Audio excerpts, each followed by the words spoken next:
ஆக்கிரமிக்கப்பட்ட டெல்-அவீவ் பிரதேசத்தினை இலக்கு வைத்து தாக்குதல்களை மேற்கொண்ட யெமன் இராணுவத்தினர். சிரியாவில் முழுநீள போரை ஆரம்பிக்கப் போகும் இஸ்ரேலி ஆக்கிரமிப்பும் ஈரானின் அடுத்த கட்ட நகர்வுகளும். சிரியாவின் தலைநகரான டமஸ்கஸை கைப்பற்றுவதற்காக வேகமாக முன்னேறி வரும் எஸ்டிஎஸ் பயங்கரவாதிகளும் அவர்களுக்கு எதிரான உச்சக்கட்ட தாக்குதல்களும். காசா மற்றும் லெபனானின் யுத்த களங்கள். எஸ்டிஎஸ் பயங்கரவாதிகளின் தலைவனை இலக்கு வைத்த ரஷ்யா.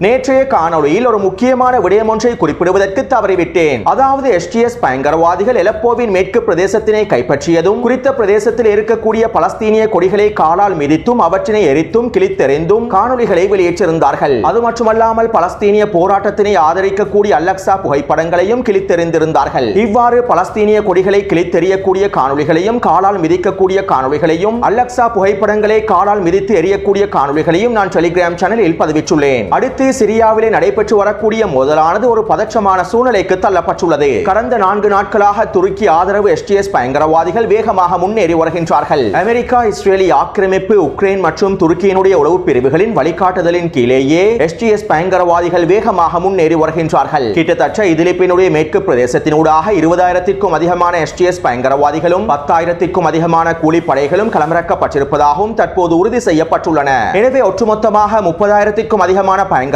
அலெப்போ மீதான தாக்குதல்களை மேற்கொண்டுள்ளார்கள். அலெப்போ மீது பயங்கரவாதிகள் தாக்குதல்களை மேற்கொள்ளப் போகின்றார்கள் என்கின்ற உளவு தகவல்கள் கிடைக்கப் பெற்றிருந்தாலும் இவ்வளவு மிகப்பெரிய எண்ணிக்கையிலான பயங்கரவாதிகள் குறித்த பிரதேசத்தினூடாக தாக்குதல்களை மேற்கொள்வார்கள் என சிரியாவின் அரசு அரபு இராணுவம் எதிர்பார்த்திருக்கவில்லை. 5,000க்கும் குறைவான பயங்கரவாதிகள் தான் அலெப்போ மீதான தாக்குதல்களில் களமிறக்கப்படுவார்கள் என எதிர்பார்க்கப்பட்டிருந்தது. இருப்பினும் அமெரிக்கா இஸ்ரேலி ஆக்கிரமிப்பு உக்ரைன் மற்றும் துருக்கியினுடைய வழிகாட்டுதல்களுக்கு அமைவாக 30,000க்கும் அதிகமான பயங்கரவாதிகள் குறித்த பிரதேசத்தினூடாக களமிறக்கப்பட்டிருந்தது சிரியாவினுடைய அரசு அரபு இராணுவத்திற்கு மிகப்பெரிய சவாலாகவே அமைந்திருந்தது. இதனால் அலெப்போ மீதான ஆக்கிரமிப்பு பயங்கரவாத தாக்குதல்கள் ஆரம்பிக்கப்பட்ட முதலாவது தினத்திலேயே சிரிய அரசு இராணுவத்தினால் நிலைமைகளை கட்டுப்பாட்டுக்கு கீழால் கொண்டு வர முடியவில்லை. ரஷ்யா மற்றும் ஈரானினுடைய அதிகாரிகளும் தளபதிகளும் சிரியாவிலே களமிறக்கப்பட்டிருந்தாலும் அவர்களுடைய அதிகளவான தரைப்படை வீரர்கள் களமிறக்கப்பட்டிருக்கவில்லை. சிரியாவின் அரசு இராணுவத்தின் தரைப்படைகளை வழிநடத்தக்கூடிய தளபதிகளாகவும் அதிகாரிகளாகவுமே ரஷ்யாவுடைய தளபதிகளும் ஈரானிய IRGC குதுஸ் படையினுடைய தளபதிகளும் காணப்பட்டார்கள். அதே நேரம் ரஷ்யாவின் வான்படையும் ஈரானின் IRGC குதுஸ் படையினுடைய வான்படைகளும் சிறப்பாக செயற்பட்டன.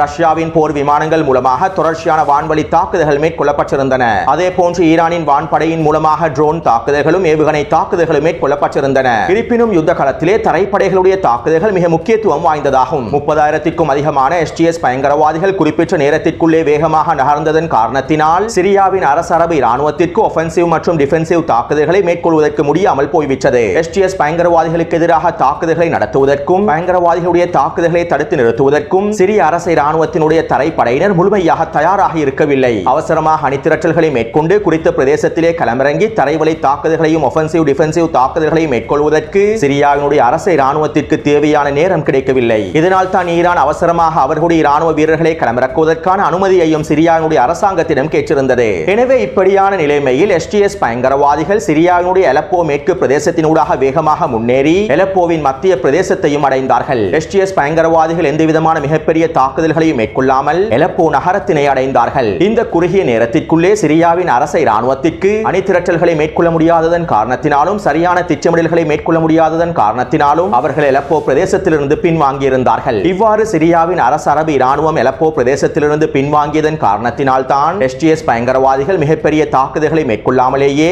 அலெப்போ நகரத்தினை முழுமையாக கைப்பற்றிக் கொண்டார்கள். அத்தோடு சிரியாவின் அரசு இராணுவ தரைப்படையினர் தயாராக இல்லை என்பதன் காரணத்தினால் அலெப்போ பிரதேசத்தில் இருக்கக்கூடிய ரஷ்ய படைகளும் ஈரானிய படைகளும் முழுமையாக பின்வாங்கியிருந்தார்கள். குறித்த வரைபடத்திலே இலக்கம் 1 மற்றும் 2 காண்பிக்கப்பட்டிருக்கக்கூடிய இதிலிப்பின் மேற்கு பிரதேசத்தினூடாகவே எஸ்டிஎஸ் பயங்கரவாதிகள் தாக்குதல்களை ஆரம்பித்திருந்தார்கள். இவ்வாறு தாக்குதல்களை ஆரம்பித்து இலக்கம் 3 காண்பிக்கப்பட்டிருக்கக்கூடிய அலெப்போ பிரதேசத்தினை அடைந்திருந்தார்கள். நேற்றைக்கு முன்தினம் அலெப்போவினுடைய மத்திய பிரதேசத்தினை கைப்பற்றியிருந்தார்கள். இதைத் தொடர்ந்து அலெப்போவினுடைய மொத்த பிரதேசங்களையும் கைப்பற்றியுள்ளார்கள். நேற்றைய காணொளியில் அலெப்போ பிரதேசத்திலே இருக்கக்கூடிய மூன்று மிக முக்கியமான இராணுவ தளங்கள் தொடர்பான தகவல்களை குறிப்பிட்டிருந்தேன். இந்த 3 இராணுவ விமான நிலையங்களையும் கைப்பற்றுவதற்காக எஸ்டிஎஸ் பயங்கரவாதிகள் முன்னேறுவதாகவும் குறிப்பிட்டிருந்தேன். இதற்கமைவாக எஸ்டிஎஸ் பயங்கரவாதிகள் குறித்த பிரதேசங்களை தங்களுடைய கட்டுப்பாட்டுக்கு கீழால் கொண்டு வந்துள்ளார்கள். மேலும் அலப்போவினுடைய சர்வதேச விமான நிலையத்தினையும் எஸ்டிஎஸ் பயங்கரவாதிகள் அவர்களுடைய கட்டுப்பாட்டுக்கு கீழால் கொண்டு வந்துள்ளார்கள். குறித்த பிரதேசங்களில் இருந்து சிரியாவின் அரச இராணுவம் பின்வாங்கியதன் விளைவாகவே இவர்கள் இலகுவாக கைப்பற்றிக் கொண்டார்கள். இவ்வாறு நேற்று மாலை அலப்போ பிரதேசத்தினை முழுமையாக கைப்பற்றிக் கொண்ட எஸ்டிஎஸ் பயங்கரவாதிகள் அலப்போ பிரதேசத்திலிருந்து சிரியாவினுடைய தலைநகரான டமஸ்கஸை கைப்பற்றுவதற்கான தாக்குதல்களை ஆரம்பித்திருந்தார்கள். சிரியாவினுடைய அரச இராணுவம் பின்வாங்கி இருப்பதன் விளைவாகவும் சிரியாவினுடைய அரச இராணுவத்தில் ஏற்பட்டிருக்கக்கூடிய பலவீனமான புள்ளிகளை அவர்கள் அறிந்து கொண்டதன் விளைவாகவும் வாய்ப்பினை சரியாக பயன்படுத்திக் கொள்வதற்காக எஸ்டிஎஸ் பயங்கரவாதிகள் டமஸ்கஸ் பிரதேசத்தை நோக்கி வேகமாக நகர்ந்தார்கள். குறித்த வரைபடத்திலே இலக்கம் 3ஆல் காண்பிக்கப்பட்டிருக்கக்கூடிய அலப்போ பிரதேசத்திற்கும் இலக்கம் 7ஆல் காண்பிக்கப்பட்டிருக்கக்கூடிய டமஸ்கஸ் பிரதேசத்திற்கும் இடையில் ஒரு விசேட நெடுஞ்சாலை காணப்படுகின்றது. இந்த நெடுஞ்சாலையை M5 நெடுஞ்சாலை என்றும் அழைப்பார்கள். எனவே நேற்று மாலை அலப்போ பிரதேசத்தினை முழுமையாக கைப்பற்றிய எஸ்டிஎஸ் பயங்கரவாதிகள் அலப்போவில் இருந்து M5 நெடுஞ்சாலையின் ஊடாக டமஸ்கஸை நோக்கி வேகமாக நகர்ந்தார்கள். இந்த சந்தர்ப்பத்திலே எஸ்டிஎஸ் பயங்கரவாதிகளுடைய நகர்வுகளையும் முன்னேற்றத்தையும் தடுத்து நிறுத்துவதற்காக இலக்கம் 4ஆல் காண்பிக்கப்பட்டிருக்கக்கூடிய கான் ஷைகூன் பிரதேசத்தில் சிரியாவினுடைய அரசு அரபு இராணுவம் நிலை கொண்டிருந்தது. M5 நெடுஞ்சாலை வழியாக வரக்கூடிய எஸ்டிஎஸ் பயங்கரவாதிகளுக்கு எதிராக ஒஃபென்சிவ் தாக்குதல்களை மேற்கொள்வதற்கு களமிறங்கியிருந்தார்கள். இருப்பினும் சிரியாவின் அரச இராணுவத்தினால் கான் ஷேகான் பிரதேசத்திலும் சரியான அணிதிரட்டல்களையும் சரியான திட்டமிடல்களையும் மேற்கொள்ள முடியவில்லை. கான் ஷேகான் பிரதேசத்திலிருந்து எஸ்டிஎஸ் பயங்கரவாதிகளை தடுத்து நிறுத்துவதற்கான வேலை திட்டங்களை அவர்களால் முழுமையாக மேற்கொள்ள முடியவில்லை. ஏனென்றால் எஸ்டிஎஸ் பயங்கரவாதிகள் வேகமாக நகர்ந்து வருகின்றார்கள். இதனால் குறுகிய நேரத்திற்குள்ளே சிரியாவின் அரச இராணுவ படையினால் கான் ஷேகான் பிரதேசத்திற்குள்ளே நிலைத்திருக்கவும் முடியவில்லை. இதைத் தொடர்ந்து சிரியாவினுடைய அரச இராணுவ படையினர் குறித்த பிரதேசத்திலிருந்து பின்வாங்கினார்கள். இதைத் தொடர்ந்து வேகமாக நகர்ந்து வந்த எஸ்டிஎஸ் பயங்கரவாதிகள் இலக்கம் 4ஆல் குறிப்பிடப்பட்டிருக்கக்கூடிய கான் ஷேகான் பிரதேசத்தினை முழுமையாக கைப்பற்றிக் கொண்டார்கள். குறித்த பிரதேசத்தையும் எந்தவிதமான தாக்குதல்களையும் மேற்கொள்ளாமல் எஸ்டிஎஸ் பயங்கரவாதிகள் கைப்பற்றிக் கொண்டார்கள். இதைத் தொடர்ந்து எஸ்டிஎஸ் பயங்கரவாதிகள் அவசரமாக முன்னேறி இலக்கம் 5ஆல் காண்பிக்கப்பட்டிருக்கக்கூடிய ஹமா பிரதேசத்தினை கைப்பற்றுவதற்காக முன்னேறினார்கள். அலப்போவுக்கு அடுத்ததாக இருக்கக்கூடிய மிக முக்கியமான பிரதேசம் ஹமா பிரதேசமாகும். எஸ்டிஎஸ் பயங்கரவாதிகள் ஹமா பிரதேசத்தினை முழுமையாக கைப்பற்றினால் இலகுவாக ஹோம்ஸ் பிரதேசத்தையும் டமஸ்கஸ் பிரதேசத்தையும் அடைந்து விடுவார்கள். எனவே எஸ்டிஎஸ் பயங்கரவாதிகள் இலக்கம் 5ஆல் காண்பிக்கப்பட்டிருக்கக்கூடிய ஹமா பிரதேசத்தை இலக்கு வைத்து வேகமாக நகர்ந்ததும் ரஷ்ய தரப்பினரும் ஈரானிய தரப்பினரும் வேகமாக செயற்பட துவங்கினார்கள். கான் ஷேகான் பிரதேசத்திலிருந்து சிரியாவின் அரச இராணுவம் பின்வாங்கி இருக்கக்கூடாது என்றும் குறித்த பிரதேசத்திலே தாக்குதல்களை மேற்கொண்டிருக்க வேண்டும் என்றும் ரஷ்யா மற்றும் ஈரானுடைய அதிகாரிகள் தெரிவித்திருந்தார்கள். மேலும் ஹமா பிரதேசத்திலிருந்தும் சிரியானுடைய அரச இராணுவம் பின்வாங்க கூடாது என்றும் குறித்த பிரதேசத்திலே எஸ்டிஎஸ் பயங்கரவாதிகளுக்கு எதிராக தரைப்படை தாக்குதல்களை மேற்கொள்ள வேண்டும் என்றும் ரஷ்யா மற்றும் ஈரானிய அதிகாரிகள் தெரிவித்திருந்தார்கள். சிரிய அரச இராணுவம் அணிதிரட்டல்களை மேற்கொள்ளாவிட்டாலும் ஹமா பிரதேசத்திலே முழுமையாக நிலைத்திருக்க வேண்டும். இந்த சந்தர்ப்பத்தில் எங்களுக்கு தேவையான நேரத்தினை பெற்றுக் கொள்ளலாம். அதன் மூலமாக அணிதிரட்டல்களையும் அடுத்த கட்ட திட்டங்களையும் மேற்கொள்ளலாம் என சிரியா மற்றும் ஈரானினுடைய அதிகாரிகள் வழிகாட்டுதல்களை வழங்கியிருந்தார்கள். எனவே இந்த வழிகாட்டுதலுக்கு அமைவாக சிரியானுடைய அரச இராணுவமானது ஹமா பிரதேசத்திலிருந்து பின்வாங்கவில்லை. அவசரமாக அணிதிரட்டல்களை மேற்கொண்டு இருக்கக்கூடிய படைகளை களமிறக்கி ஹமா பிரதேசத்தில் எஸ்டிஎஸ் பயங்கரவாதிகளுக்கு எதிராக தாக்குதல்களை மேற்கொள்வதற்கு தயாராக இருந்தார்கள். இதைத் தொடர்ந்து ஹமா பிரதேசத்தை நோக்கி வேகமாக நகர்ந்து வந்த எஸ்டிஎஸ் பயங்கரவாத படைகள் ஹமாவின் வடக்கு பிரதேசமான மாடஸ் கிராமத்திலே நிலை கொண்டிருந்தார்கள். இதைத் தொடர்ந்து சிரியாவின் அரச இராணுவம் ஹமா பிரதேசத்திலிருந்து மாடஸ் பிரதேசத்தை நோக்கி நகர்ந்து குறித்த பிரதேசத்திலே நிலை கொண்டிருக்கக்கூடிய எஸ்டிஎஸ் பயங்கரவாதிகளுக்கு எதிராக உச்சக்கட்ட தாக்குதல்களை மேற்கொண்டார்கள். இன்று அதிகாலை 5:30 மணியில் தான் குறித்த பிரதேசத்திலே தாக்குதல்கள் ஆரம்பிக்கப்பட்டிருந்தன. கிட்டத்தட்ட 4 மணித்தியால தாக்குதல்களுக்கு பிறகு சிரியாவின் அரச இராணுவம் மார்டஸ் பிரதேசத்தினை முழுமையாக மீட்டெடுத்தது. மேலும் குறித்த பிரதேசத்திலிருந்து எஸ்டிஎஸ் பயங்கரவாதிகள் பின்வாங்கி இருந்தார்கள். இதைத் தொடர்ந்து குறித்த பிரதேசத்திலே பின்வாங்கியிருந்த எஸ்டிஎஸ் பயங்கரவாதிகளை இலக்கு வைத்து ரஷ்யாவினுடைய போர் விமானங்கள் உச்சக்கட்ட வான்வழி தாக்குதல்களை ஆரம்பித்திருந்தன. இந்த தாக்குதல்களில் குறித்த பிரதேசத்திலே நிலை கொண்டிருக்கக்கூடிய 200க்கும் அதிகமான பயங்கரவாதிகள் அளிக்கப்பட்டிருப்பதாகவும் தெரிவிக்கப்படுகின்றது.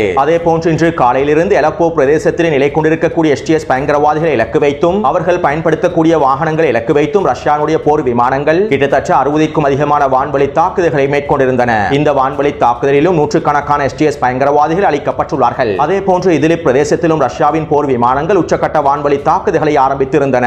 எஸ்டிஎஸ் பயங்கரவாதிகளுடைய நிலைகளை இலக்கு வைத்தும் அவர்களுடைய தளங்களை இலக்கு வைத்தும் தொடர்ச்சியான வான்வழி தாக்குதல்கள் மேற்கொள்ளப்பட்டிருந்தன. அது மட்டுமல்லாமல் எஸ்டிஎஸ் பயங்கரவாதிகளுடைய தலைவனான அல் ஜூலானி இருக்கக்கூடிய தளத்தினை இலக்கு வைத்தும் ரஷ்ய தரப்பினர் வான்வழி தாக்குதல்களை மேற்கொண்டிருந்தார்கள். இந்த வான்வழி தாக்குதலில் ஜூலானி அளிக்கப்பட்டிருப்பதாகவும் ரஷ்ய தரப்பினர் தெரிவித்துள்ளார்கள். மேலும் சிரியாவின் அரச இராணுவமும் அல் ஜூலானி அளிக்கப்பட்டிருப்பதாக தெரிவித்துள்ளார்கள். இருப்பினும் எஸ்டிஎஸ் பயங்கரவாதிகள் ஜூலானி உயிரோடு தான் இருக்கின்றார் என குறிப்பிட்டிருந்தார்கள். ஆனால் ஜூலானி உயிரோடு இருப்பதற்கான எந்தவிதமான ஆதாரங்களையும் எஸ்டிஎஸ் பயங்கரவாதிகள் வெளியிட்டிருக்கவில்லை. அடுத்து இன்று அதிகாலை மாதரஸ் பிரதேசத்திலிருந்து பின்வாங்கிய எஸ்டிஎஸ் பயங்கரவாதிகள் கான் ஷேகான் பிரதேச பிரதேசத்திலே நிலை கொண்டிருந்தார்கள். இன்று மாலை சிரியாவின் அரசை ராணுவம் கான் ஷேகான் பிரதேசத்திலே தொடர்ச்சியான தாக்குதல்களை மேற்கொண்டு வருகின்றது. குறித்த பிரதேசத்தை மீட்டெடுப்பதற்கான தாக்குதல்கள் மேற்கொள்ளப்பட்டு வருகின்றன. அடுத்து STS பயங்கரவாதிகள் அலப்போவின் கிழக்கு பிரதேசத்தினூடாக கிழக்கு சிரியா பிரதேசத்தினை அடைவதை தவிர்ப்பதற்காக சிரியாவின் அரசை ராணுவமானது அலப்போவின் கிழக்கு பிரதேசத்தினை குர்திஷ் படைகளிடம் ஒப்படைத்துள்ளார்கள். அதாவது இலக்கம் மெற்றினால் காண்பிக்கப்பட்டிருக்கக்கூடிய பிரதேசம் குர்திஷ் படைகளுடைய கட்டுப்பாட்டுக்கு கீழால் இருக்கக்கூடிய பிரதேசமாகும். குறித்த பிரதேசத்தில் குர்திஷ் படைகளான SDF படைகள் காணப்படுகின்றன.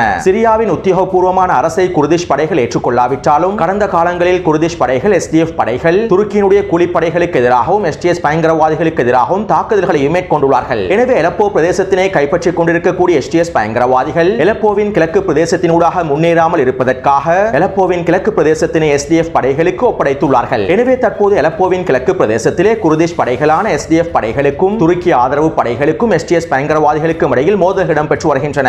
மேலும் நேற்றிரவு அலப்போவின் கிழக்கு பிரதேசத்தினூடாக நுழைந்திருக்கக்கூடிய STS பயங்கரவாதிகளின் 3 முக்கியமான தளபதிகளை குர்திஷ் படைகளான SDF படைகள் கடத்தி சென்றுள்ளார்கள். இதைத் தொடர்ந்து அலப்போவின் கிழக்கு பிரதேசத்தில் இருக்கக்கூடிய STS பயங்கரவாதிகள் தங்களுடைய முக்கியமான 3 தளபதிகளை காணவில்லை என தேடிக்கொண்டிருந்தார்கள். இந்த சந்தர்ப்பத்திலே குறித்த பிரதேசத்தை இலக்கு வைத்து ரஷ்யாவுடைய போர் விமானங்களும் உச்சக்கட்ட வான்வழி தாக்குதல்களை மேற்கொண்டுள்ளன. இந்த தாக்குதலிலே பல STS பயங்கரவாதிகள் அழிக்கப்பட்டுள்ளார்கள். எனவே ஒட்டுமொத்தமாக அலப்போவின் தெற்கு பிரதேசத்தினூடாக டமஸ்கஸை நோக்கியும் அலப்போவின் கிழக்கு பிரதேசத்திலும் தற்போது உச்சக்கட்ட மோதல்கள் இடம்பெற்று வருகின்றன. அது மட்டுமல்லாமல் ரஷ்யா தரப்பினர் STS பயங்கரவாதிகளுடைய தலைவனான ஜூலானியையும் இலக்கு வைத்தும் தாக்குதல்களை மேற்கொண்டுள்ளார்கள். எனவே தற்போது சிரியாவுடைய யுத்த களமானது சிரிய அரசை ராணுவத்திற்கு சார்பான களமாக மாறி வருகின்றது. இந்த நிலைமையானது இஸ்ரேலி ஆக்கிரமிப்பின் சூழ்ச்சி திட்டங்களுக்கும் அமெரிக்காவின் திட்டங்களுக்கும் சவாலானதாகும். இதனால் இந்த நிலைமையினை மாற்றுவதற்காக தற்போது நெட்டன்யாஹூ சிரியாவின் யுத்த களத்திலும் களமிறங்கப் போகின்றார். இதற்கமைவாக நெட்டன்யாஹூ அவசர போர் அமைச்சரவை கூட்டத்தையும் ஆரம்பித்துள்ளார். மேலும் சிரியாவுடனான ஆயுத பரிமாற்ற பாதையினை முழுமையாக தடுத்து நிறுத்துவதற்கு நாங்கள் சிரியா மீது உச்சக்கட்ட வான்வழி தாக்குதல்களை மேற்கொள்ள வேண்டும் என குறித்த போர் அமைச்சரவையில் தீர்மானிக்கப்பட்டிருப்பதாகவும் சில தகவல்கள் கசிவடைந்துள்ளன. எனவே இதற்கமைவாக தற்போது இஸ்ரேலி ஆக்கிரமிப்பு சிரியா மீதான உச்சக்கட்ட வான்வழி தாக்குதல்களை அதிகரிக்குமாக இருந்தால் இது STS பயங்கரவாதிகளுடைய ஆக்கிரமிப்பு தாக்குதல்களுக்கு ஒரு சாதகமான விளைவை ஏற்படுத்தும். இருப்பினும் இந்த நிலைமையை புரிந்து கொண்ட சிரியாவினுடைய அரசானது ஒரு தரமான முடிவொன்றினை எடுத்துள்ளது. அதாவது சிரியாவுக்குள்ளே ஈரானின் ஒட்டுமொத்த இராணுவத்தினையும் களமிறக்குமாறும் சிரியாவினுடைய அரசானது ஈரானிடம் உத்தியோகபூர்வமான கோரிக்கையை முன்வைத்துள்ளது. இவ்வளவு நாளாக சிரியாவிலே பாதுகாப்பு ஒப்பந்தத்திற்கு அமைவாகவே ரஷ்யாவும் ஈரானும் இயங்கி வந்தது. மேலும் ஈரானின் IRGC குதுஸ் படையினர் சிரியாவில் இயங்கினாலும் அது உத்தியோகபூர்வமானதாக அமைந்திருக்கவில்லை. ஆனால் தற்போது சிரியாவினுடைய அரசானது ஈரானிய இராணுவத்தினை உத்தியோகபூர்வமாக களமிறக்குவதற்கான கோரிக்கையை விடுத்துள்ளார். இன்னும் ஒரு விதத்தில் குறிப்பிடுவதாக இருந்தால் இது ஈரானுக்கு கிடைத்திருக்கக்கூடிய ஒரு சிறந்த வாய்ப்பாகும். சிரியாவுக்குள்ளே உத்தியோகபூர்வமாக ஈரானினுடைய இராணுவமானது முழுமையாக களமிறக்கப்படுமாக இருந்தால் அது இஸ்ரேலி ஆக்கிரமிப்புக்கும் அமெரிக்காவுக்கும் மிகப்பெரிய சவாலாகவே அமைந்துவிடும். ஏனென்றால் உத்தியோகபூர்வமாக ஈரான் சிரியாவுக்குள்ளே களமிறங்கினால் ஒரே கல்லில் 2 மாங்காய் என்கின்ற விதத்தில் ஈரானிய தரப்பினரினால் இராணுவ நடவடிக்கைகளை மேற்கொள்ள முடியும். ஒருபுறம் சிரியாவினூடாக எந்தவிதமான தடைகளும் இல்லாமல் லெபனானுக்கான ஆயுத பரிமாற்றத்தினை மேற்கொள்ள முடியும். அதே போன்று STS பயங்கரவாதிகளையும் இன்னும் ஏனைய பயங்கரவாதிகளையும் சிரியாவிலிருந்து முழுமையாக விரட்டி அடிப்பதற்கான ஒட்டுமொத்த தாக்குதல்களையும் மேற்கொள்ள முடியும். ஈரானினுடைய எல்லா விதமான நவீன ஆயுதங்களையும் ஏவுகணைகளையும் ட்ரோன்களையும் உத்தியோகபூர்வமாக ஈரானினால் களமிறக்க முடியும். எனவே இது எதிர்ப்பற்றினை பலப்படுத்துவதற்காக ஈரானுக்கு கிடைத்திருக்கக்கூடிய மிக முக்கியமான வாய்ப்பாகும். எனவே இஸ்ரேலி ஆக்கிரமிப்பு சிரியா மீது முழுநில போரை ஆரம்பிப்பதற்காக காத்துக் கொண்டிருக்கக்கூடிய இந்த சந்தர்ப்பத்தில் ஈரானும் சிரியாவும் இணைந்து எடுக்கக்கூடிய இந்த முடிவானது நெட்டன்யாஹூவுக்கும் அமெரிக்காவுக்கும் ஒரு சவாலானதாகவே அமைந்திருக்கும். இன்னும் ஒரு விதத்தில் குறிப்பிடுவதாக இருந்தால் இஸ்ரேலி ஆக்கிரமிப்புக்கும் ஈரானுக்கும் இடையிலான நேரடி போர் ஆரம்பிக்கப்படுவதற்கு முன்பு இஸ்ரேலி ஆக்கிரமிப்பும் ஈரானும் சிரியாவுக்குள்ளே நேரடியாக மோதிக்கொள்ளப் போகின்றார்கள். அது மட்டுமல்லாமல் ரஷ்யா உக்ரைன் யுத்தத்துடனும் இந்த போரானது இணைக்கப்பட போகின்றது. ஆக மொத்தத்தில் தற்போது ஒட்டுமொத்த யுத்த களங்களும் ஒரே புள்ளியை நோக்கி பயணிப்பதை எங்களுக்கு தெளிவாக உணர்ந்து கொள்ளலாம்.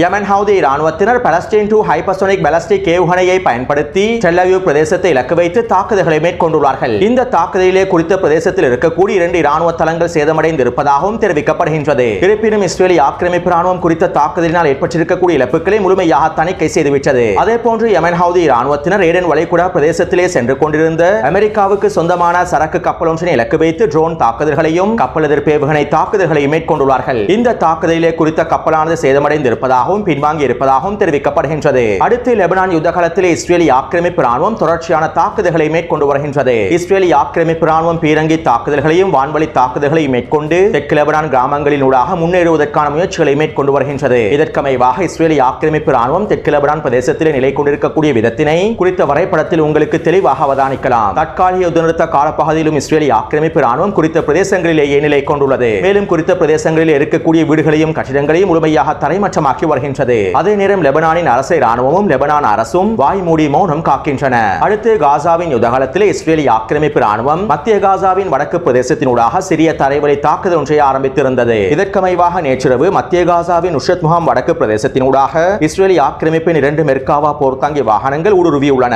இந்த சந்தர்ப்பத்தில் அல்கஸாம் படையினர் அதிரடியாக களமிறங்கி யாசின் ஏவுகணை மூலமாகவும் ஷவாஸ் வெடிகுண்டின் மூலமாகவும் 2 மெர்காவா போர்த்தாங்கி வாகனங்களை கொத்தாக தட்டி தூக்கியுள்ளார்கள். அதே போன்று நுஸ்ரத் முகாமின் வடக்கு பிரதேசத்திலே களமிறங்கி அல்-அக்ஸா படையினரும் யாசர் வெடிகுண்டை பயன்படுத்தி 2 மெர்காவா போர்த்தாங்கி வாகனங்களை அளித்துள்ளார்கள். அடுத்து அல்கஸாம் படையினர் ரஃபாவின் ஜெனினா பிரதேசத்திலே ஷவாஸ் வெடிகுண்டை பயன்படுத்தி 2 மெர்காவா போர்த்தாங்கி வாகனங்களை அளித்துள்ளார்கள். எனவே நேற்று மாலை 6 மணியிலிருந்து இன்று மாலை 6 மணி வரையில் கிடைக்கப்பெற்ற தகவல்களுக்கு அமைவாக காசாவின் யுத்த காலத்தில் 6 மெர்காவா போர்த்தாங்கி வாகனங்கள் அளிக்கப்பட்டுள்ளன. 15க்கும் அதிகமான இஸ்ரேலிய ஆக்கிரமிப்பு சிப்பாய்கள் கொல்லப்பட்டும் படுகாயங்களுக்கும் உள்ளாக்கப்பட்டுள்ளார்கள். எனவே இந்த காணொளி தொடர்பான கருத்துக்களை பதிவிடுங்கள். தொடர்ந்து என்னுடன் இணைந்திருங்கள். நன்றி, வணக்கம்.